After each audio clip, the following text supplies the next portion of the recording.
नमस्कार, आप सभी का माइक्रो ऑनलाइन सर्विस आस्था में एक बार फिर से स्वागत है।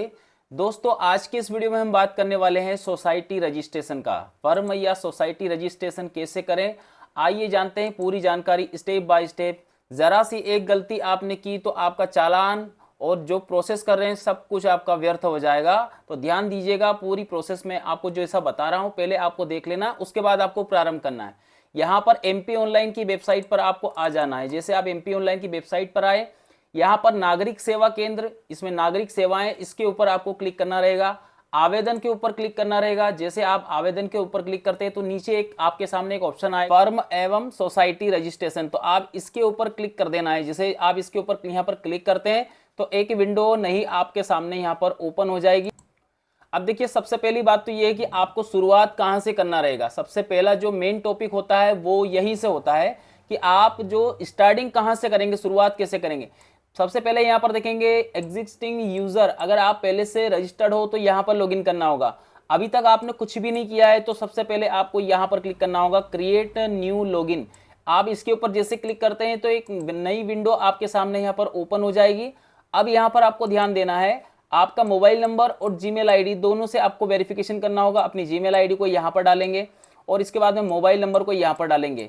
यहाँ पर आपकी जो जीमेल आईडी है उस पर एक कोड जाएगा और यहाँ पर आपका जो मोबाइल नंबर है उसके ऊपर कोड जाएगा। जैसे आप यहाँ पर दोनों प्रोसेस करने के बाद गेट ओटीपी के ऊपर क्लिक करते हैं तो एक दोनों के ऊपर एक एक ओटीपी आएगा। ओटीपी डालने के बाद आपको यहाँ पर सबमिट वाले ऑप्शन के ऊपर क्लिक कर देना है। अब देखिए, जैसे आप यहाँ पर ओटीपी डालते हैं तो यहाँ पर आपके सामने फर्म या सोसाइटी आप किसका रजिस्ट्रेशन करना चाहते हैं उसके ऊपर आपको सिंपली क्लिक कर देना है। क्या आपकी फर्म 2015 के बाद एमपी ऑनलाइन के माध्यम से पंजीकृत की गई है? अगर ऐसा हो तो आपको यस करना है, 2015 से पहले ऐसा हो तो यस करना है, नहीं तो आपको नो करके छोड़ देना है। आवेदक का नाम, देखिए ध्यान रखिएगा, पदाधिकारी की बात करते हैं तो आवेदक मतलब जो भी अध्यक्ष है उनका नाम और जन्म तारीख दोनों जगह आपको यहाँ पर इंटर कर देना है। अब देखिए, यहाँ पर आपका जो मोबाइल नंबर है वो आपको इंटर कर देना है। राज्य चुनने के बाद में यहाँ पर जिले का ऑप्शन भी आएगा, वो भी आपको सेलेक्ट कर लेना है। इसके बाद में आपका जो पासवर्ड है, यूजर नेम में तो आपकी जीमेल आईडी हो गया। पासवर्ड की बात करें तो पासवर्ड में आपका नाम @ बीच में लगा करके 1 2 3 इस प्रकार से आप अपना पासवर्ड बना लेना, ताकि आप याद रख सको उसे, क्योंकि उसी पासवर्ड से बाद में आप उसे लॉगिन कर पाएंगे। तो यहाँ तक की प्रोसेस मुझे लगता है कि आपको समझ में आ गया होगा। सबमिट करेंगे तो यहाँ पर देख सकते हैं आपकी जो प्रोसेस आपने किया है, लॉगिन आईडी कंप्लीट हो गया है। अब देखिए, यहाँ पर लॉगिन करने के लिए मतलब यहाँ पर साइन इन योर अकाउंट, तो नागरिक इसके ऊपर आपको सेलेक्ट करने की जरूरत नहीं, ऑटोमेटिक रहेगा। यहाँ पर अपनी जीमेल आईडी को इंटर करेंगे, जो आपने पासवर्ड बनाया वो डालेंगे, इसके बाद कैप्चा कोड डालेंगे और यहाँ पर सबमिट वाले ऑप्शन के ऊपर क्लिक करके आपको सबमिट कर देना है। अब देखिए, जैसे आपने लॉगिन कर लिया तो यहाँ पर जो अध्यक्ष का नाम रहता है वो आपको डिस्प्ले होने लग जाएगा।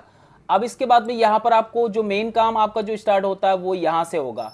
सोसाइटी ऑनलाइन पंजीकरण आपको यहाँ से करना रहेगा। मतलब आप इसके ऊपर जैसे क्लिक करते हैं तो देखिए यहाँ पर आपके सामने पूरी जानकारी इस प्रकार से आएगी। अब यहाँ पर आपको ध्यान देना, स्टार्टिंग आपने यहाँ से गलत कर लिया तो बहुत प्रॉब्लम होगी।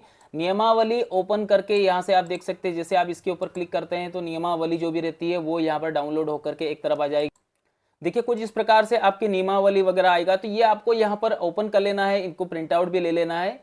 तो ये आपको संभाल कर रखना है, इसमें सारी जानकारी दी गई है। अब मैं आपको जो आगे की प्रोसेस है वो बताने जा रहा हूँ। क्या आप सरकारी एजेंसी या फिर सोसाइटी या फिर विभाग से हैं? अगर आप ऐसी कंडीशन में आते हैं तो यस करेंगे, नहीं तो आप इसे यहाँ पर नहीं वाले ऑप्शन के ऊपर क्लिक कर देना। अब यहाँ पर ध्यान दीजिए, क्या आप बेस नियमावली मॉडल बाय लॉ रखना चाहते हैं? क्या आप जो बेस नियमावली उसके अनुसार फॉर्म भरना चाहते हैं, या फिर नियम कायदे जो रहते हैं उसमें नियमावली 10 नियम उसमें अलग से ऐड करना पड़ता है, तो क्या वो जो नियम है उनको अपने हिसाब से आपको ऐड करना होगा? नहीं तो हम जो नियमावली है उसी के अनुसार चलेंगे, तो हम यहाँ पर इसे हाँ करेंगे। अब देखिए, सोसाइटी का नाम हिंदी में लिखे और सोसाइटी का नाम अंग्रेजी में लिखे। अब बात करते हैं कि आप अपनी संस्था सोसाइटी का नाम कौन सी भाषा में रखना चाहते हैं। अगर आप यहाँ पर टिक मार्क लगाते हैं हिंदी के ऊपर तो आपकी जो सर्टिफिकेट है उसमें आपकी जो सोसाइटी का नाम है वो हिंदी में आएगा, और अगर आप यहाँ पर इंग्लिश के ऊपर क्लिक करते हैं तो आपका जो सोसाइटी का नाम है वो इंग्लिश में आएगा। तो ये आपके ऊपर डिपेंड करता है कि आप उसे किस प्रकार से रखना चाहते हैं।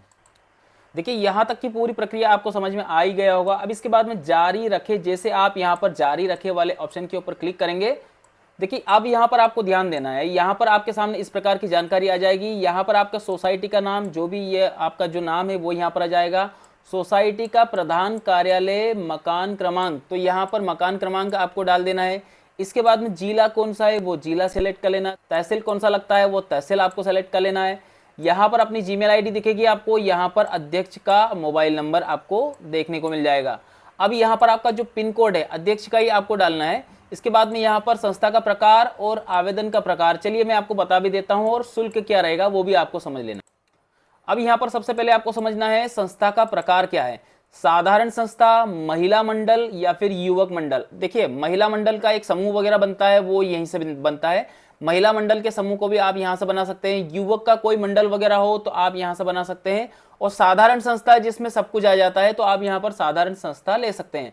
अब बात करते हैं आवेदन का प्रकार, आवेदन आप किस प्रकार से करना चाहते हैं, तत्काल में करना चाहते हैं या फिर सामान्य करना चाहते हैं, दोनों का अलग अलग प्रकार रहता है, सिर्फ आपका पैसे का। यहाँ पर अगर सामान्य करते हैं तो 5,000 रुपये का आपको चालान काटना होगा, और अगर आप यहाँ पर तत्काल करते हैं तो यहाँ पर आपको 8,000 रुपये का चालान काटना होगा। अब इन दोनों में क्या डिफरेंस है वो समझ लीजिए। अगर आप तत्काल करते हैं तो तत्काल में आपका जो समय रहता है, जो वेरिफिकेशन का इनका जो समय रहता है वो कम हो जाता है, यानी कि 1 से 1.5 महीने में आपका प्रोसेस हो जाता है पूरा कंप्लीट। और अगर आप सामान्य रखते हैं, जैसे यहाँ पर हमने जैसे सामान्य किया है, 5,000 रुपये का हमने चालान काटा, अगर आप सामान्य प्रकार में कर रहे हैं तो उसमें आपका जो समय रहता है वो डबल हो जाता है, यानी कि जैसे 1.5 महीने में आपकी जो सोसाइटी का प्रोसेस होने का है तो लगभग आपको 3 या फिर उससे ऊपर का समय लग सकता है, 3 महीने तक आपका समय लग सकता है। यहाँ पर सोसाइटी का कार्य क्षेत्र क्या है वो आपको यहाँ पर इंटर कर देना है। अब बात आती है यहाँ पर सोसाइटी के उद्देश्य को निम्नानुसार होने चाहिए। अब यहाँ पर देखेंगे बहुत सारे इसमें उद्देश्य दिए गए, ये उद्देश्य आपको कम से कम 10 उद्देश्य आपको यहाँ पर ऐड करना है। उद्देश्य का मतलब कि आप सोसाइटी स्थापित कर रहे हो, किसके लिए करना चाहते हैं आप, क्या उद्देश्य है आपका, तो वो उद्देश्य आपको यहाँ पर दिखाना है। इनमें से देख सकते हैं जो भी आपका उद्देश्य लगता हो आपको, जैसे मैं आपको करके भी दिखा देता हूं। मान लो यहाँ पर हम थोड़ा सा नीचे आएंगे तो इनमें से आपको यहाँ पर कौन सा आपको रखना है वो आप यहाँ पर समझ सकते हैं। चलिए मैं आपको 1 या 2 आपको बता भी देता हूँ किस प्रकार से। जैसे मान लो हमारी जो समिति है वो सामाजिक लेवल की है, तो हम यहाँ पर देखेंगे सामाजिक कल्याण के संप्रवर्तन के लिए, तो यहाँ पर एक उद्देश्य हमारा ये हो गया। अब जैसे हमने यहाँ पर उद्देश्य यहाँ पर आपने जैसे सिलेक्ट किया तो यहाँ पर आपके सामने लिखा हुआ आ जाएगा एड बटन के ऊपर आपको यहाँ पर क्लिक करना होगा। तो यहाँ पर देखिए सामाजिक कल्याण के जो हमने यहाँ पर लिया था वो यहाँ पर ऐड हो गया है। किसी कारण से आपको वापस से हटाना है तो यहाँ पर क्रॉस का निशान भी दिया गया, आप इसके ऊपर एक बार आपको क्लिक करना रहेगा। जैसे आप क्लिक करेंगे तो वो हट जाएगा, वापस से आपको सेलेक्ट करना रहेगा। तो ऐसे आपको कम से कम 10 उद्देश्य आपके यहाँ पर आपको ऐड करना है। अब देखिए यहाँ पर पूरी जानकारी आपको भरना रहेगा, एक एक आपको स्टेप बाय स्टेप पूरी जानकारी। समिति के जितने भी सदस्य हैं उनकी जानकारी को आपको यहाँ पर अप्लाई करना रहेगा। कैसे करेंगे, यहाँ पर आपका नाम, मतलब जिनका नाम, पहले तो यहाँ देख लीजिए अध्यक्ष कौन, किसको बनाना चाहते हैं आप, अध्यक्ष का नाम हो गया, उनके पिता का नाम हो गया, उनकी जन्म तारीख, मोबाइल नंबर, पद तो इसमें है ही। इसके बाद में यहाँ पर पूरा एड्रेस आपको फिलअप करना रहेगा। यहाँ पर मध्य प्रदेश आएगा, यहाँ पर जिला, इसके बाद तहसील, और यहाँ पर उनकी जो आजीविका क्या है, वो करते क्या है, वो आपको यहाँ पर लिखना रहेगा। तो इस प्रकार से आप देख सकते हो उपाध्यक्ष हो गया, सचिव हो गया, कोषाध्यक्ष हो गए। और थोड़ा सा आपको यहाँ पर नीचे आएंगे तो यहाँ पर और भी इसमें जानकारियाँ दी गई है। यहाँ पर इसमें संयुक्त सदस्य भी हो गया, 2 सदस्य अलग से आपको जोड़ना रहेगा। इसके बाद में यहाँ पर देखेंगे, अब देखिए किसी एक गवाह की आपको यहाँ पर ज़रूरत लगती है, किसी एक गवाह को यहाँ पर उसकी पूरी जानकारी को फिलअप करना रहेगा। लेकिन इसमें एक नोट दिया गया, सोसाइटी के सदस्य को साक्ष्य नहीं हो सकता, मतलब सोसाइटी का सदस्य नहीं होना चाहिए। अलग से जो सदस्य आपने जोड़े हैं ना, 9 सदस्य 10 सदस्य जो भी आपने जोड़े हैं, उसके अलावा यह होना चाहिए। तो साक्ष्य का नाम, जो भी गवाह है उसका नाम, इसके बाद में साक्ष्य के पिता का नाम, इसके बाद में साक्ष्य के मोबाइल नंबर क्या है, इसके बाद साक्ष्य की जीमेल आईडी क्या है, और पूर्ण पता भवन सहित, मतलब आपका जो मकान नंबर है वहां से लेकर के पूरा आपका जो एड्रेस है वो भी आपको फिल करना है। अब थोड़ा सा नीचे आएंगे तो एक और जानकारी आपको फिलअप करनी रहेगी, तो यहाँ पर आपको थोड़ा सा ध्यान देना है, बहुत इंपॉर्टेंट जानकारी है ये। सोसाइटी से संबंधित दस्तावेज चुने जो अपलोड किए जाने हैं, तो यहाँ पर आपको नियमावली के ऊपर टिक मार्क लगाना रहेगा। इसके बाद आपका जो अध्यक्ष वगैरह जो पद अधिकारी है, तो यहाँ पर पहचान पत्र और उनकी पूरी जानकारी भी आपको फिलअप करना रहेगा। तो जो पद अधिकारी का पद क्या है और यहाँ पर दस्तावेज अपलोड करना है, तो ये मैं आपको पूरी जानकारी स्पष्ट कर देता हूँ। यहाँ पर मान लो आपने अध्यक्ष, किसी एक का आपको यहाँ पर पूरी जानकारी अपलोड करना रहेगा, तो यहाँ पर अध्यक्ष के हमने यहाँ पर क्लिक किया। देखिए जैसे हमने यहाँ पर अध्यक्ष को चॉइस किया है, तो यहाँ पर जो डॉक्यूमेंट हम यहाँ पर मांगा जा रहा है वो अध्यक्ष का ही आपको देना रहेगा। यहाँ पर अध्यक्ष का यहाँ पर डॉक्यूमेंट है, तो यहाँ पर आगे यहाँ पर नाम आएगा उनका। इसके बाद में यहाँ पर पहचान के लिए आपको पहचान के लिए क्या क्या लगाना है, इन 4-5 जो डॉक्यूमेंट दिए गए इनमें से कोई एक आपके पास होना चाहिए। या तो बैंक पासबुक का स्टेटमेंट आपके पास होना चाहिए, या फिर ड्राइविंग लाइसेंस होना चाहिए, या फिर पासपोर्ट होना चाहिए, फिर परमानेंट अकाउंट नंबर मतलब पैन कार्ड, या फिर वोटर आईडी कार्ड। तो इनमें से कोई सा भी आपके पास ओरिजिनल डॉक्यूमेंट कलरफुल होना चाहिए और उसको आपको यहाँ पर सेलेक्ट करना होगा। जैसे हम यहाँ पर सेलेक्ट किया, तो सेलेक्ट करने के बाद जैसे हमने वोटर आईडी को सेलेक्ट किया है, तो वोटर आईडी के क्रमांक यहाँ पर आपको इंटर करना रहेगा। मान लो आपने वोटर आईडी ऊपर लगा दिया है, तो यहाँ पर पते के लिए आपको कुछ और डॉक्यूमेंट भी लगा सकते हैं, वोटर आईडी कार्ड भी लगा सकते हैं। अगर मान लो वोटर आईडी कार्ड ही लगाना चाहते हैं, तो यहाँ पर भी दोनों जगह आपको यहाँ पर वोटर आईडी क्रमांक ही आपको इंटर करना रहेगा। लास्ट में एक प्रीव्यू की एक बटन दी गई है यहाँ पर, इसके ऊपर आप जैसे क्लिक करेंगे तो जितनी आपने जानकारियां भरी है वो सारी जानकारियां यहाँ पर आ जाएगी कंप्लीट होकर के। और उसके बाद में एक जो प्रीव्यू करोगे ना, तो प्रीव्यू होने के बाद में जो आपके सामने दिखेगा उसको हम सामान्य भाषा में बायलॉज बोलते हैं। बायलॉज जब आप कभी भी आपका जो फर्म सोसाइटी रहती है, जब भी आप कहीं पर लगाने जाते हैं उसके डॉक्यूमेंट वगैरह, तो आपसे बोला जाता है कि आप अपना बायलॉज लेकर आइएगा। बायलॉज इसी को बोलते हैं, यहाँ से जो प्रीव्यू होता है ना यही बायलॉज होता है। तो यहाँ पर ये जो आपके सामने जो कॉपी दिख रही है इसी को बायलॉज बोला जाता है। इसको आपको संभाल के रखना है, क्योंकि जब जब भी आपको ज़रूरत लगेगी तब आपसे मांगा जाएगा। तो ये जो बायलॉज की कॉपी है, इस बायलॉज की कॉपी को आपको संभाल कर रखना है और इस प्रिंट आउट को एक बार आपको अच्छे से एक बार आपको चेक कर लेना है। अगर कुछ प्रॉब्लम आती है तो आप यहाँ पर देख सकते हैं, इसमें एक ऑप्शन भी रहता है यहाँ पर बैक का।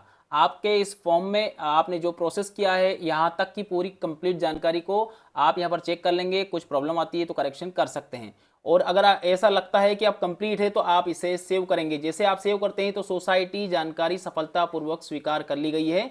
आवेदन नंबर भी आपको यहाँ पर ही दिया जा रहा है। तो यहाँ पर देखेंगे आपकी जो आवेदन नंबर है, एप्लीकेशन नंबर है, वो एप्लीकेशन नंबर भी आपको यहीं पर ही मिल जाएगा। तो ये एप्लीकेशन नंबर रहता है, इस एप्लीकेशन नंबर को आपको नोट डाउन करना रहेगा। अब जो आगे की जो प्रोसेस होती है वो चालान की रहती है। चालान फीस कैसे करना है वो सारी प्रक्रिया मैं आपको इसी वीडियो में कंप्लीट बताने वाला हूं। चलिए, तो यहाँ तक की जो प्रोसेस है वो तो आपने समझ लिया है, बायलॉज होता है। अब आपको करना क्या रहेगा, यहाँ पर वापस से होम पेज के ऊपर आ जाना है। जैसे आप होम पेज के ऊपर आएंगे सोसाइटी के, तो यहाँ पर आपके सामने एप्लीकेशन हिस्ट्री, जो हिस्ट्री रहती है उसे आपको समझ लेना है, पहले चेक कर लेना है। इसके बाद में जो फॉर्म रहता है उसका पे एंड पेड की पूरी प्रक्रिया भी मैं आपको बताऊंगा। तो सबसे पहले आपको हिस्ट्री के ऊपर क्लिक करना है। यहाँ पर देखेंगे आपका जो आवेदन है उसे ट्रैक किया जाता है। ट्रैक करने के लिए सोसाइटी आवेदन, इसके ऊपर आपको सिंपली क्लिक करना रहेगा। जैसे आप यहाँ पर क्लिक करते हैं तो क्लिक करने के बाद सारी जानकारी आपके सामने आ जाएगी, एप्लीकेशन से लेकर के तो तमाम जानकारी यहाँ पर आपको देखने को मिल जाएगी। पेंडिंग अप्रूवल है या फिर अप्रूवल हुआ है या नहीं हुआ, ये सारी जानकारी आप यहाँ से देख सकते हैं। इसके बाद में जो अगली जो नेक्स्ट प्रोसेस होती है वो होता है आपका आवेदन। तो यहाँ पर आवेदन की स्थिति, पे अनपेड, तो यहाँ पर देखेंगे दो प्रोसेस इसमें दी गई है। आवेदन आपका सोसाइटी का आवेदन और दूसरा रहता है आपका करेक्शन। तो यहाँ पर देखेंगे करेक्शन, अगर आपके फॉर्म में कोई प्रॉब्लम आ जाती है तो आप यहाँ से इसे सुधार भी सकते हैं। तो सारी जानकारी मैंने आपको बता दिया। अब यहाँ से आपको करना रहेगा प्रोसेस टू पेमेंट। जैसे आप प्रोसेस टू पेमेंट वाले ऑप्शन के ऊपर क्लिक करते हैं तो यहाँ पर एक नई विंडो आपके सामने इस प्रकार से आएगी। प्रोसेस टू पेमेंट करने से पहले कुछ जानकारियां आपको देना रहेगा। यहाँ पर देखेंगे आपके पदाधिकारी के द्वारा जो आपने पहचान पत्र वगैरह जो स्टार्टिंग में दिया था, तो यहाँ पर जो भी आपके अधिकारी, जैसे अध्यक्ष का है तो अध्यक्ष का फोटो आपको लगाना रहेगा। 50 KB तक यहाँ पर आप देख सकते हैं, 50 KB तक इसमें साइज दिया गया। बाकी पहचान पत्र में हमने वोटर आईडी लगाया था तो वोटर आईडी का ही आपको पीडीएफ यहाँ पर भी लगाना रहेगा। वहां पर जो प्रमाण पत्र स्टार्टिंग में आपने लगाया था वही प्रमाण पत्र आपको यहाँ पर लगाना रहेगा। पीडीएफ में रहेगा, 200 KB में आपको यहाँ पर अपलोड कर देना है। इसके बाद में पोर्टल की फीस, एप्लीकेशन, ये सब कुछ यहाँ पर आपको देखने को मिल जाएगा। यहाँ पर आपको चॉइस करना रहेगा किसका डॉक्यूमेंट आप अपलोड कर रहे हैं। तो यहाँ पर अध्यक्ष का कर रहे हैं तो अध्यक्ष का नाम आपको यहाँ पर देखने को मिल जाएगा। अब देखिए यहाँ पर आपकी पूरी जानकारी कंप्लीट होने के बाद में एक ऑप्शन आपको देखने को मिलेगा चालान नंबर। अब आपको चालान नंबर, यहाँ पर चालान की संख्या यहाँ पर इंटर करना रहेगा। अब चालान कहाँ से बनेगा वो आपको साइबर ट्रेजरी से बनाना पड़ेगा। साइबर ट्रेजरी एक वेबसाइट होती है, मैं अभी आपको चालान भी बनाकर बताऊंगा और उस जानकारी को आपको बिल्कुल शांति से, विधिवत तरीके से आपको समझना है। क्यों? क्योंकि आपका जो चालान है, एक बार गलती से कुछ गलत हो गया तो उसमें 5000 रुपये का प्रॉब्लम आपको आएगा। ठीक है, यहां पर देखेंगे MP साइबर ट्रेजरी, इस प्रकार आपको गूगल पर लिखना रहेगा यहाँ पर साइबर ट्रेजरी, इसके ऊपर आपको क्लिक करना रहेगा। यहाँ पर देखेंगे साइबर ट्रेजरी वाले ऑप्शन के ऊपर क्लिक करना रहेगा। अब यहाँ पर आपके सामने दो ऑप्शन दिए गए हैं, आपको क्या करना रहेगा, अनरजिस्टर्ड यूजर, इसके ऊपर आपको क्लिक कर देना है। जैसे आप यहाँ पर अनरजिस्टर्ड वाले ऑप्शन के ऊपर क्लिक करते हैं तो आपके सामने एक और नई विंडो ओपन हो जाएगी। अब यहाँ पर आपको करना क्या रहेगा, फर्म एंड सोसाइटी, इसके ऊपर आपको सिंपली क्लिक कर देना है। जैसे आप यहाँ पर इसके ऊपर क्लिक करते हैं तो क्लिक करने के बाद में यहाँ पर आपकी जो चालान की प्रोसेस है वो यहाँ से स्टार्ट होती है। अब देखिए यहाँ पर आपको बहुत ज़्यादा ध्यान देना है, एक जरा सी गलती आपका चालान गलत कर सकती है। अब देखिए दोस्तों, यहाँ पर आपको बहुत ज़्यादा ध्यान देना है। रजिस्ट्रेशन नंबर आपके पास कुछ नहीं है, मत डालिएगा। यहाँ पर आपका जो सोसाइटी का नाम है वो आपको इंटर कर देना है। जैसे मैं आपको बता रहा हूँ वैसा आपको करते जाना है। यहाँ पर अपना सोसाइटी का नाम डालिए। ऑफिस नेम में बहुत ज़्यादा कन्फ्यूजन रहता है। अगर आप संभागीय लेवल पर रजिस्ट्रेशन करना चाहते हैं, संभागीय लेवल पर अगर आप चालान बनाना चाहते हैं तो रजिस्ट्रार भोपाल, रजिस्ट्रार ग्वालियर, इस प्रकार से आपको करना है। लेकिन अगर आपको जिला स्तरीय आपको चालान बनाना है तो यहाँ पर assistant registrar Bhopal, assistant registrar Gwalior, assistant registrar Rewa, Indore, Sagar, Ujjain, Jabalpur, किसी भी प्रकार से आप यहाँ पर जो भी आपका यहाँ पर जिला लगता है उसके अनुसार यहाँ पर आपको सेलेक्ट करना रहेगा। तो ध्यान रखिएगा, ये गलती बिल्कुल ना करें। आप अपने जिले के अनुसार करें तो बहुत अच्छा रहेगा, क्योंकि जिले के अनुसार अगर आपका चालान में कोई दिक्कत आती है तो वो रिकवरी हो जाती है। अब यहाँ पर देखिएगा, जैसे हमारा भोपाल का है तो यहाँ पर हमने assistant registrar Bhopal division select किया, यहाँ पर हमने जिला सेलेक्ट कर लिया है। चलिए इसके बाद में जो प्रोसेस, मेन प्रोसेस रहती है वो आपको समझ लेना है। यहाँ पर आपका जो एड्रेस रहता है, एड्रेस आपको फिल कर देना है। एड्रेस फिल करने के बाद में यहाँ पर देखेंगे जो भी आपका एड्रेस रहता है वो आपको फिल कर देना है। मतलब एड्रेस में आपका अध्यक्ष का आपको एड्रेस ले लेना है, इसके बाद डिस्ट्रिक्ट वगैरह सब, पिन कोड वगैरह सब डाल देंगे। अध्यक्ष का ही यहाँ पर मोबाइल नंबर डालें, अध्यक्ष की ही जीमेल आईडी आपको डाल देना है। अब बात करते हैं यहाँ पर डेट की। डेट का मैं पहले बता दूं आपको, 1 साल का आपको यहाँ पर चालान बनाना है, क्योंकि अगर मान लो आपके जो फॉर्म में किसी कारण से प्रोसेसिंग में टाइम लग गया तो आपका जो चालान है वो एक्सपायर हो जाता है। तो जैसे आज की डेट हमने ले लिया, इसके बाद में जो नेक्स्ट की बात करते हैं तो यहाँ पर आपको ईयर 1 साल बाद का आपको सेलेक्ट करना रहेगा। जैसे हमने 25 का लिया था, यहाँ पर आपको 26 का ले लेना और डेट वही रख लेना। तो यहाँ पर देखिएगा 2025 से लेकर के 2026, 18/7/2026 तक, ठीक है। इस प्रकार से आपको यहाँ पर ले लेना। अब सबसे ज्यादा जो समस्या आती है वो होती है हेड को लेकर के। तो यहाँ पर आप देखेंगे हेड ऑफ अकाउंट, तो हेड ऑफ अकाउंट में मैं आपको पढ़ के भी सुना देता हूँ, 147500020000 फिर 00, इस प्रकार से आपको यहाँ पर देख लेना है। क्या है यहाँ पर, regulation of other business undertaking, तो इसी को ही आपको सिलेक्ट करना रहेगा। अब इसके बाद में एक और जानकारी रहती है यहाँ पर पर्पस में। तो पर्पस की बात करें तो पर्पस में आपके सामने बहुत सारे ऑप्शन दिए गए। अब यहाँ पर आपको ध्यान रखिएगा, थोड़ा सा ध्यान से आपको समझ लेना। देखिए अब यहाँ पर सोसाइटी का रजिस्ट्रेशन कर रहे हैं तो आपको यहाँ पर रजिस्ट्रेशन ऑफ सोसाइटी US7 ऐसा आपके सामने लिखा रहता है, ये आपको सेलेक्ट कर लेना है। अगर आप सोसाइटी की जगह आप किसी फर्म का रजिस्ट्रेशन कर रहे हैं तो उसका भी यही रहेगा। अमाउंट की बात करें तो अमाउंट जो भी आपने स्टार्टिंग में दिया था वही अमाउंट आपको यहाँ पर कंप्लीट करना रहेगा। ऐड कर लेंगे। ऐड करने के बाद नीचे देखेंगे तो आपके सामने यहाँ पर पूरी जानकारी दिख जाएगा, जो आपने सेलेक्ट किया है वो सारी जानकारी दिख जाएगी। हेड ऑफ अकाउंट भी दिख जाएगा, पर्पस भी दिख जाएगा, अमाउंट भी दिख जाएगा। जो भी जानकारियां आपने फिलअप किया है वो सब यहाँ पर आपको देखने को मिल जाएगा। कुछ गलती हो तो आप डिलीट करके फिर से बना सकते हैं। यहाँ पर देखेंगे आप पेमेंट किस मोड से करना चाहते हैं, इंटरनेट बैंकिंग से करना चाहते हैं या फिर किसी और मोड से करना चाहते हैं। हम स्टेट बैंक की इंटरनेट बैंकिंग का यूज कर रहे हैं। तो यहाँ पर हमारे सामने 2 ऑप्शन रहेगा। एक तो रहेगा कंफर्मेशन का, कंफर्मेशन, इसके बाद में आपको सबमिट करना रहेगा। मैं आपको वो प्रोसेस भी करके दिखा देता हूं। देखिए यहाँ पर जैसे आप सबमिट करते हैं, सबसे पहले आपको ये काम करना है, ये जो नंबर आता है ये नंबर का स्क्रीनशॉट ले लें या फिर लिख कर रख लें या फिर किसी भी प्रकार से इसे नोट डाउन जरूर कर लें। चालान एक बार अगर फेल हो जाता है तो आपको वापस से रिकवरी करने में आसानी होगी। अब बात करते हैं आपका जो पेमेंट करने की प्रोसेस क्या रहेगी।